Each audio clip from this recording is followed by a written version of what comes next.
My name is Nirjara Mehta and this is our analog multiplier circuit. Here we have given two input signals, one at the X and one at the Y terminal. We have connected the positive end of signal 1 to X1 and grounded the X2 terminal.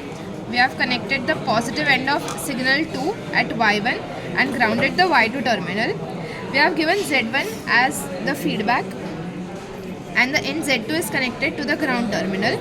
We have connected the scaling factor to the minus 10 volt to scale the output, and this is the output signal, and the other end of the oscilloscope has been grounded.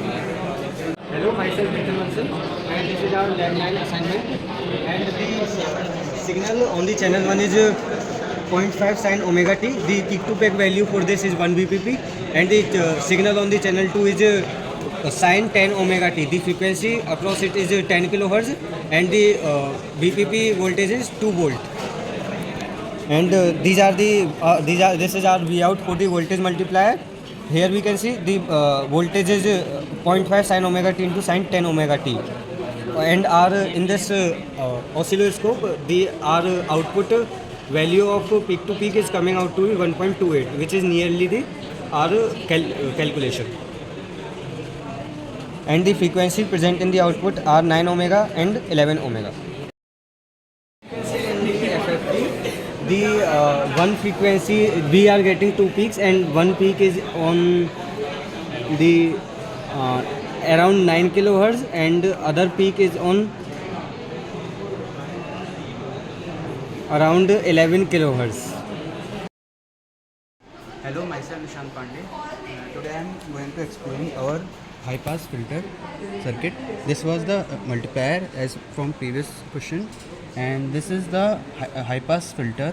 Here we connected 1 kilo ohm resistor in input and 10 nanofarad of capacitor, and in feedback we have connected 2.7 kilo ohm resistor, and we have connected it from digital oscilloscope.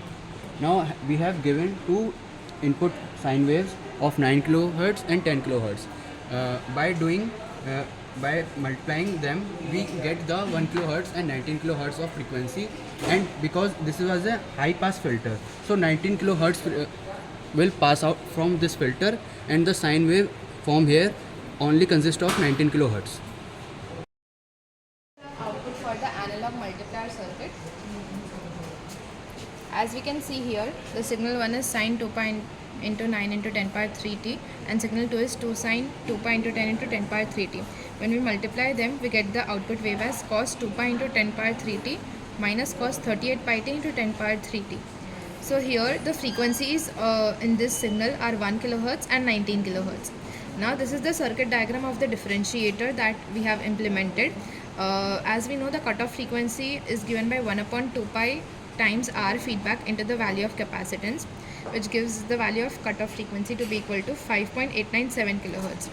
When we draw the frequency response of this, the 19 kilohertz frequency is passed while the 1 kilohertz frequency is attenuated. For the output of the analog multiplier, the value of peak to peak voltage is nearly 12 volts. So this is our output for after we have implemented the high pass filter. As we can see, the output is a sine wave which has a frequency of nearly 19 kilohertz. So the 1 kilohertz frequency has been attenuated. The value of peak to peak voltage for the output signal after the pass circuit is nearly 13.3 volts.